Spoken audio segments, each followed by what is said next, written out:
स्वागत है आपका। आप देख रहे हैं खबर झारखंड। मैं हूं आपके साथ प्रीति सिंह। बुलेटिन का आगाज करेंगे। सबसे पहले बात करेंगे झारखंड विधानसभा के बजट सत्र का। आज 11वां दिन है। आज सदन में सबसे पहले प्रश्नकाल होगा। इसके साथ ही वित्तीय वर्ष 2021 और 22 के आय और व्यय पर चर्चा भी होगी। सरकार का प्रश्नकाल के दौरान पूछे गए सदस्यों के सवालों का जवाब देगी। सदन में आज भी गहमा-गहमी के आसार हैं। विपक्षी दल बीजेपी खूंटी छेड़छाड़ मामले और राजधानी रांची के अनगढ़ा में एक युवक की हत्या यानी कि पीट कर हत्या किए जाने के मामले में सरकार को लगातार घेरने की कोशिश कर रही है। विपक्ष सूबे की कानून व्यवस्था को लेकर भी लगातार सवाल खड़े कर रहा है। तो बड़ी खबर से हम आपको रूबरू करा रहे हैं। आज भी सदन में हंगामे के पूरे आसार। झारखंड विधानसभा के बजट सत्र का आज 11वां दिन है। आपको बता दें कि प्रश्नकाल से शुरू होगी सदन की कार्यवाही। बड़ी जानकारी से हम आपको रूबरू करा रहे हैं। विधानसभा में 2021 और 22 के आय व्यय पर भी चर्चा होगी। सदन में आज भी विपक्ष के हंगामे के आसार है। तमाम मुद्दों पर जो विपक्ष है वो सरकार को सत्ता पक्ष को घेरता हुआ नजर आ रहा है। कानून व्यवस्था को लेकर भी तमाम सवाल खड़े किए गए। तो झारखंड विधानसभा के बजट सत्र का आज 11वां दिन, जहां प्रश्नकाल से शुरू होगी सदन की कार्यवाही।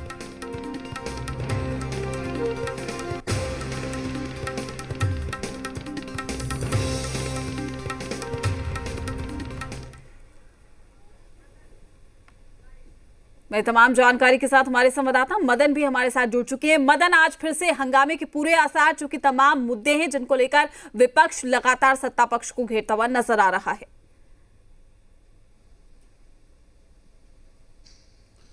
जी बिल्कुल, देखिए आज झारखंड विधानसभा का बजट सत्र का 11वां दिन है और हम कह सकते हैं कि जिस तरह से लगातार सत्ता पक्ष और विपक्ष दोनों ने अपनी भूमिका अदा की है, ऐसे में दोनों के तेवर हम जरूर कह सकते हैं कि तल्ख हैं। जिस तरह से विपक्ष लगातार रोज नए मुद्दों के साथ सरकार को घेरने की कोशिश करती है, वहीं सत्ता पक्ष जो है विपक्ष के तमाम सवालों का जवाब मुख्यमंत्री समेत तमाम जो मंत्री है वो देने के लिए तैयार होती है और उनको जवाब भी दिया जाता है। लेकिन सदन के बाहर की अगर हम बात करें तो बीजेपी कई मुद्दों को लेकर के सरकार को घेरने की कोशिश जरूर करती है, चाहे वो लॉ एंड ऑर्डर का मुद्दा हो, चाहे वो कई ऐसे मुद्दे हैं जिसको लेकर के जो जिस तरह से खूंटी में नर्सिंग छात्राओं के साथ छेड़खानी हुई उस मुद्दे को लेकर के, या मॉब लिंचिंग जो हो रहे हैं उसको लेकर के।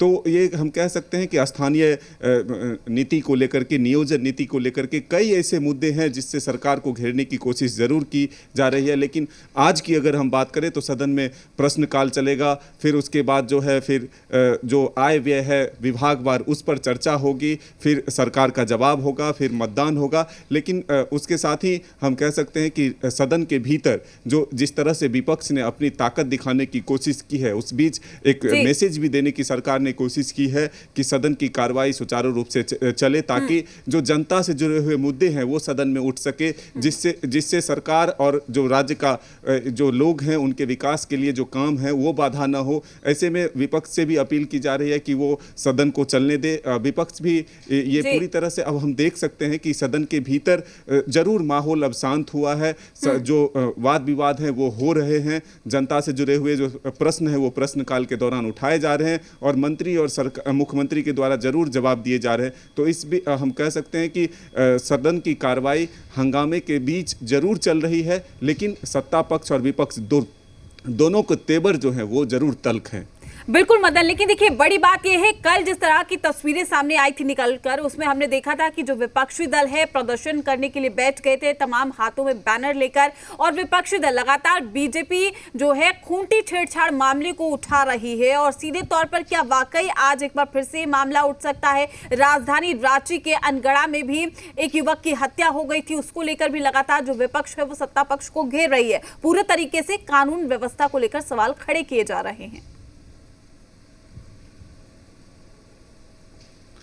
जी बिल्कुल, देखिए अगर इस बजट सत्र के दौरान की हम बात करें तो सबसे अधिक लॉ एंड ऑर्डर को लेकर ही सरकार को घेरने की कोशिश की गई है, चाहे वो महिलाओं के साथ दुष्कर्म की घटना हो या मॉब लिंचिंग के दौरान जो लोगों की हत्या हुई है, साथ ही जो लूट और वारदात की घटना है, चाहे नक्सली घटना है, इन तमाम चीज़ों को लेकर के सरकार को घेरने की विपक्ष ने भरपूर कोशिश की है। लेकिन सरकार की तरफ से भी लगातार जवाब दिए जा रहे हैं और उनका दावा भी किया जा रहा है कि लॉ एंड ऑर्डर की स्थिति को कंट्रोल करेंगे। जो कुछ कुछ घटना हुई है उसमें दोषियों पर जो है सख्त से सख्त कार्रवाई की जाएगी। तो इन तमाम चीज़ों के साथ सदन की कार्रवाई गतिरोध के साथ जो है ज़रूर चल रहा है। पहले शुरुआती दौर में जिस तरह से सदन के भीतर हंगामे देखने को मिल रहे थे, अब वो चीज़ नहीं है। विपक्ष भी समझ चुका है कि जनता सब कुछ देख रही है, इसलिए जो जनता से जुड़ा हुआ मुद्दा है उसे सदन में हम उठने दें, ताकि फिर जनता के बीच ही हमें जाना है। तो ऐसे में सदन की कार्रवाई अब हम कह सकते हैं कि भीतर जो है वो जरूर सुचारू रूप से चल रही है। तो ऐसे में हम सत्ता पक्ष और विपक्ष दोनों के तेवर जरूर तल्ख कह सकते हैं कि जिस तरह से विपक्ष मुद्दे उठा रहे हैं, सरकार भी उस मुद्दों का सारा जवाब सदन के भीतर भी और सदन के बाहर भी देने के लिए तैयार है। बिल्कुल मदन, आप हमारे साथ बने रहिएगा, तमाम जानकारी हम आपसे लेते रहेंगे इसको लेकर। चूंकि